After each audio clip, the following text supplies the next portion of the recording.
ever wondered why your dizziness won't settle down? You've taken all the medications, you've tried the vestibular therapy, you've had the Epley maneuvers, yet your symptoms continue every day. If that sounds like you, in today's video, I'm going to show you 5 easy habits that you could be doing that's making your dizziness worse. And I'm going to give you 5 easy tips that you can follow to start getting fast relief. Habit number 1, looking down at your phone. Let's start with something that we all do every day. Most of us look at our phones hours and hours every day. When the head, that's about 10 pounds, begins to bend forward to look at the phone, every inch that the head goes forward adds 10 pounds of stress to the back of the neck.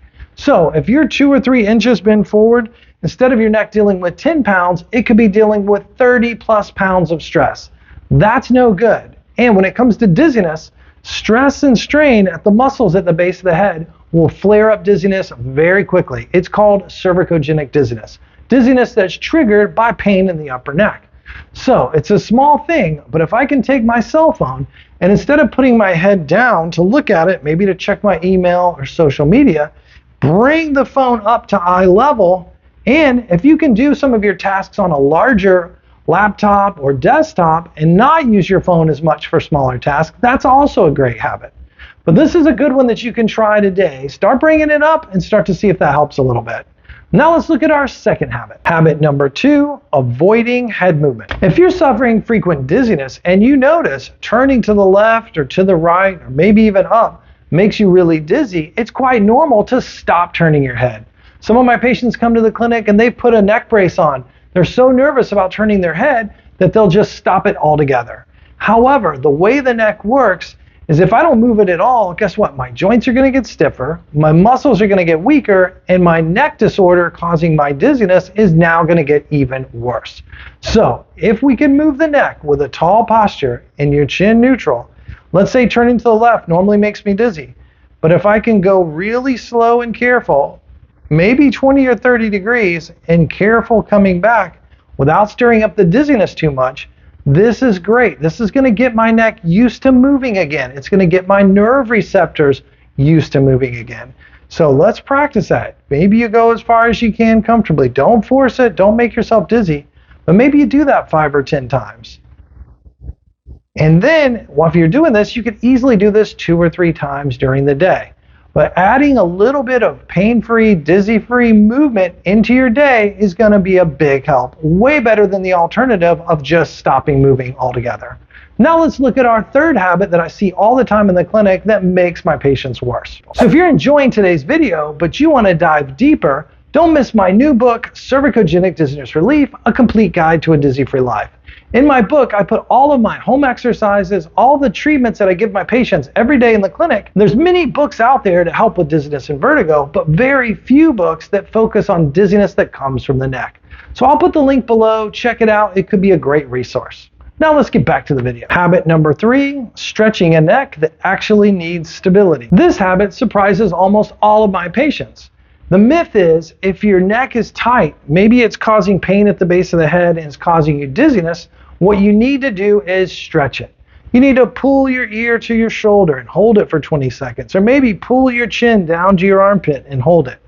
At best, stretching a tight, sore neck may give temporary relief, but it gives no long-term relief. So instead of spending all your time stretching and temporarily helping the symptoms, where the research is strong is we need to strengthen the inside stabilizing muscles to start giving you long-term protection, and that's where the lasting relief is. On my channel, I've done several videos showing the right stability exercises to get rid of cervicogenic dizziness. I'm going to put one of my favorites right over my shoulder. If you think you have cervical dizziness, check out this video, try some of the stability exercises, drop me a comment, and let me know how it works out.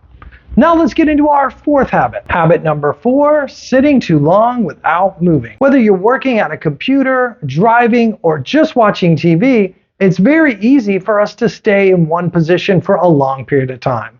If we spend a lot of time in the sitting position, recliners, or even lying back because we feel bad, that's going to weaken the deep stabilizing muscles of the neck. It's going to stiffen your joints, and guess what? That's going to make your cervicogenic dizziness worse. What the neck really craves is for us to be up with good posture and move around a little bit. Maybe you don't feel safe moving around, so you could get a family member to stand next to you and every hour try to get back up. Try to take a walker for 2 or 3 minutes. All of these steps are very, very helpful. Another thing that you can do if you're sitting is every 15 minutes, if you're at your office, try to grow tall from a slumped posture, bring your chin to neutral, relax your shoulders slightly back, and hold that for 10 seconds. I call it the posture reset. I show it to all of my office workers. Every time you do that, it takes stress off your sore joints and stimulates the good muscles to work. Another thing that I teach my patients all the time is that you'll see this on some of my videos. I have a small canvas bag. It has about 4 ounces of beads in it from the craft store. If I add just a little bit of weight bearing through my spine, now I'm challenging my neck muscles to hold up that extra weight. I want to maintain the good posture, and now what I might do is just practice walking back and forth through my house for 2 or 3 minutes. Do this 6 or 7 times during the day, monitoring that perfect neutral posture. That's your strongest neck position. This helps your balance receptors, strengthens your stability muscles, and takes stress and strain off your joints. This could be a Ziploc bag with rice or beans or popcorn or whatever you have. Give it a try. It's a great tip. Keep it pain-free and keep it dizzy-free and see how it feels. Now let's get into our final habit. Habit number 5, sleeping in a position that irritates your neck. Here's a habit that most of us don't even think about. 6 to 8 hours every night, we're on our pillow laying in our bed. So if I have a pillow that's maybe a firm or medium firm, and I'm a back sleeper, and I'm laying down, if this pillow is too thick, it's gonna flex my neck, and all night long, I'm gonna be sleeping in this awkward position where my neck joints are too far flexed.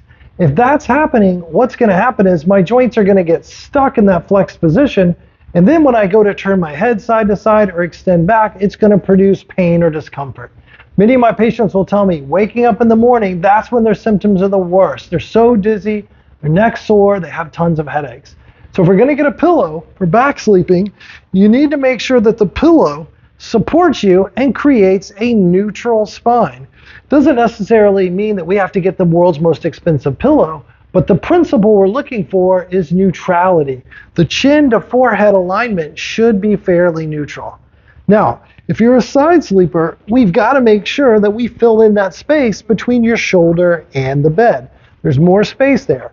So for me, at my height, if I'm on this pillow, you can probably see pretty easily that I'm sloped down into this pillow. So that's going to be a little bit too flat for me side sleeping. I'm going to need a pillow that's a little bit thicker to fill in that space. So an easy way to tell if your side sleeper pillow is too thin, maybe you have to put your arm underneath it to compensate, or maybe you have to fold it or put 2 pillows. That's a classic sign that you need a little bit more firmness in your pillow. And then finally, the worst thing that we can do is sleeping on our stomach. If we start to sleep on your stomach, now I have to turn my neck all the way to one side, and then I stay like that all night long. When you get up in the morning, it's going to feel stiff, it's going to feel sore. It's definitely not going to want to rotate right because I've had it rotated left all night. So those are a couple tips.